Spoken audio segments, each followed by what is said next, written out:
Everybody doing? Everybody good? All right, Kenny, kind of general question to start with. Just the group as a whole, and the addition of height is like a noticeable thing for the receiving core. How would you kind of evaluate everything and the fact that you have some tall guys? It's been pretty good, with the new guys picking up and those freshmen coming in. It's been a group that's learning curve has jumped tremendously from spring to now, and you got some engaged guys, some guys that want to go compete. It's a competitive room, so everyone in there knows that, hey, they can't have stuff. You got to come in, you got to play ball, and every day you got to be consistent. So, with any kind of competition, it brings the best out of you guys, and you always love to see it. All the coaches we've talked to pretty much, and the DBs yesterday have talked about Landers, speed. How fast is the guy, and just what has he added to you so far? It's just different when you got a guy that long, that tall, that fast, and can track the ball well, and he's added to our room something different, and I actually think it's picked up other guys as well, to say, hey, look at that, and he's jumped into it. He's eager to learn every day, and he's getting better and better every day as he learns and know how we do things. He wasn't here in the spring, but him being an older receiver, that allowed him to kind of pick up things maybe quicker than, say, the two high school kids that weren't here in the spring. Yeah, you're exactly right. I mean, he gets it. He knows what college football is all about. He went from SEC to playing the MAC for a little bit and coming back to this SEC. He knows, what to expect, so he's not, that bright-eyed kid coming in like everything's surprising him. He knows what to expect. He knows he needs to learn, and I have to be ready for my moment, for my opportunities. Make progress from the spring, summer, now to preseason. I'm guessing you're saying Hazelwood, right? Yeah. Yes. Man, tremendous. I think that's a guy that's going to see a lot of success throughout the season, and looking forward to it. Just a really, really smart guy who understands ball, knows what you're trying to get done, and every day he's getting better and better. Go down the list. Keytron, obviously he came to Arkansas kind of raw, but a lot of physical ability. What are your thoughts on him? Man, guy I'm just excited to see. It's kind of the theme of the room of just being consistent, being who we are, and competing your butts off, and that's what Keytron has done. I mean, since he stepped on campus last spring, and man, the jump that he's made to now, it's awesome to see. He's such a good dude that he's going to say yes sir to anything you say and try to go get it done, try to go execute it. And, those are the best players, the ones that can hear it, see it, and actually translate it to the field. So he's that kind of guy, and he's doing that, and he's reaping the benefits from it right now. This is probably a way off question, but at some point you got to kind of pare it down to 6-7 guys you're going to travel with, and you're going to say these are our 3 starters right here who play the most. At what point in camp does that start to kind of? Is that for the end of camp? You want to see these guys compete in at least in live ball. We haven't even had a scrimmage yet, so it's a little tough. But, you try to move guys around, get guys reps. Guys that don't get a chance with the ones, and you see them doing good things with the later half of the groups, you get those guys up and go see what they got, see what you got. So, like I said, the competitive nature of the room right now is so awesome that everyone's competing their butts off. And after a while, hey, the best ones play, and it's all about that execution, right? It's execution. It's a production-based game. Either you win or you lose. So either you got the job done or you didn't, and who's getting that job done more often, those will be the 3 on the field. And like you say, there always will be a rotation. So it's no reason to hang your head because you're not one of those 3. Just be ready to wait when your number's called, and usually you get that opportunity. If you're handling your business, you get that opportunity. And when an opportunity comes, you got to take advantage. Can't be that guy soaking and not ready for it. Kenny, I apologize. This has been asked. You started a little early. I walked in. Isaiah Satania, what have you seen from him since he came here in the summer? And Sam was talking the other day about his ability to pull away, the pull away speed. How much does that type of natural talent help him maybe bridge the gap from not being here in the spring? I mean, that's what we want to do. This type of things that he's really, really good at with his track background. I mean, he's the kind of kid that he does the things that we want to do. Having a really, really, really good run game. When you stick that ball in the gut of the running back, you get one-on-ones on that perimeter, and you need guys that can go stretch the field, and he does that. A very, very smart kid that's picking up on things, learning very fast. A guy that is definitely a guy that we're looking at to keep pushing, keep competing his butt off. And it's kind of that freshman class as a whole, all 3 of them with McAdoo and Sam Bakke, they all just compete their butts off, man. They're ready to learn. They're yes sir, no sir guys that step on the field and try to do exactly what you say. And I mean, everything you teach them, it's I won't say new to them, but it's something that they're trying to get down, you know. And whether if they get it down that day, they're still have to practice 15 minutes to get it down or whatever it is. And you can just see the want out of those guys. So as a coach, man, you just love to have those kind of guys who want to be great. So it makes me want to be even better for them as a coach. Track, he just faster than anybody else on the field. I wonder, how does it compare to the other receivers from what you've seen? Yeah, I mean, it's different, you know. Track speed is different, you know, and a young guy coming in doesn't have all that taxing on his body, you know. So he's right now, he's running by it a lot of guys and things, and that's what he has to do. So we'll keep progressing him, keep giving him a chance to compete, and keep watching this thing. Coach, I want to get your thoughts on the other two freshmen. First, Sam Bakke. What have been your first impressions of him, what he brings to the table? Man, eager guy. I mean, texting you at night, texting you in the morning, wants to know what he needs to do, what he needs to correct, things of those natures. So he's just a guy that he you can tell, like I said earlier, he just wants to be great. And any guy like that, he makes a coach even better because I want to be great for him, you know. So he's the type of guy, he's tough, very tough. And he's not scared to go throw himself in there in the fire and make a mistake. You know, I tell guys all the time, if you're gonna make a mistake, do it 100 miles per hour. It's my job to fix it. I can't fix effort. And he's like the epitome of that, a guy that's gonna go hard. And I can coach him all day, every day. With Quincy, he was able to go through spring ball with y'all. Can you tell a difference now that he's already gone through that and kind of been there, done that? 100%. I mean, it's easy to see he was a guy that came in early. Got a good grasp of the offense. Obviously still learning, you know, he's still in that learning curve progress to where you can tell once that kid gets it down, I think he's going to be an animal.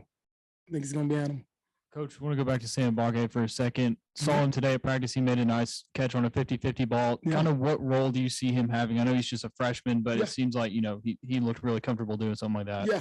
Don't really want to define roles quite yet, but I do think he's a guy that's competing his butt off, you know, trying to get on that bus, trying to get on the plane. And right now he's putting himself in a good position to do that. So he needs to keep coming along, keep learning. And as he learns the playbook even more and more and more and learn defenses more, he's going to put himself in a really, really good position. So he's just got to keep going. Part of this to be determined, Kenny, but how much are you counting on how much do you expect to have Malik Hornsby a receiver this year? That's a really good question. I mean, he's different out there, you know, so he's a guy that we want to throw him out there, be smart about it all, and let him go get a chance to affect the game, you know, because he has that ability of whatever he's doing out there. With his quarterback, wide out, split out, wherever it is. I mean, he's got a chance to affect the game in a positive way. And so we want to give him that chance. I just feel like he's too good to be standing on the sidelines. I mean, because KJ's, if he's not hurt, is going to get probably all the snaps. That's how I feel right now. And we feel right now it's just as if he's a guy that he can't sit over there and watch. You know, he has to get a chance to go affect the game. And we want that chance for him. Coach, approximately how many reps is he getting with you guys in practice at wide receiver, Malik? And I know what you said, my bad. Yeah, and in the meeting rooms, is he doing any wide receiver meetings? No, he's all quarterback meeting. You know, he's a quarterback. And approximately, I know off the top of my head. I mean, we're trying to get the kid enough reps to know what he's doing. You know what he's doing. Go out there, catch a few balls, be able to go out there and compete and then go execute. You know. You're finished on you're focused on the finish of the pass, but I was curious your opinion on in being a former quarterback, your opinion on how KJ has looked and his progression since last season, since the spring, and also Malik, how he's progressed at quarterback. I start with KJ first. Just number one, I thought mindset wise, man, just a guy that came out and you could tell his comfortability in being a leader. You know, he's a starter for a year now. You know, you can see it. He's a guy that's talking more now, that's coming to the sideline, talking about what he's seeing more, talking to the wideouts more, what he wants, what he sees for those guys in order for them to be successful, you know, things of that nature. So it's more in that leadership factor that I see he's progressed. Malik just been a year older in the offense. You can tell he's knowing what he's doing out there. You're able to move him around more and do things with him to help him affect the game and things of that nature. So I think both been a year within the offense and actually seeing that time on the field from last year, those guys have progressed in the leadership roles and the roles of being able to bring the offense together as a whole, you know? Seniors like Tyson and Davion Warren, and then your biggest producer. I'm wondering who is the loudest leadership voices in your room? Oh, yeah. I mean, number one by far it'd be Jaden Hazelwood. I mean, he stepped in, an older guy that's played some ball, seen it at another place, another conference and things. He steps in and a really, really smart guy who understands what's going on around him. And he steps up. He steps up and he talks, you know, he talks. So he's able to lead guys on. I do think Warren Thompson is a leader guy. He's not a big talker. He's going to lead by example. You know, he will help the young guys as much as he can.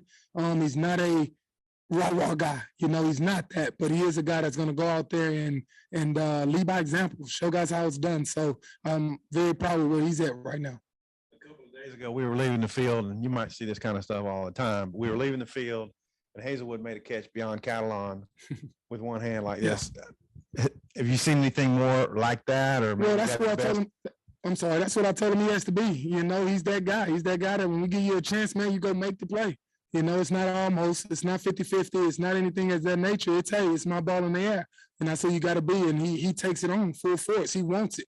You know, he asks for it. And so I think he's a guy that takes it and he knows if he wants to be a leader, he has to go show it. He can't just talk about it. So that's what he does. You mentioned Warren a minute ago, consistency with the deep balls, I think maybe something you talked to him about. What have you seen from him in the camp? I'm going to say consistency is entire group as a whole. With us being so young, you know, the older guys in the room are guys that came from other places to where that we have to be consistent as a group. And talking to him, that's one of the biggest words I use in the room. I use with him. You know, he knows it. And him just being a consistent guy on and off the field is only going to help him on that next level. And I think he's doing those things to make that step. Curious with all the one-on-one stuff y'all have done so far, have any of the DBs kind of stood out to you that have been particularly tough on you guys? Man, I love it. It's iron sharpening iron out there, man. It's a bunch of them, man. They're out there competing their butts off. You know, it gets very, very competitive at times, and we love it. You know, that's what camp should be. You know, they shouldn't bully us. We shouldn't bully them. You know, if we want to be a great team, it should be back and forth action. It should be very competitive. And you can tell in one-on-ones, man, I tell my guys all the time, one-on-ones is an offensive drill.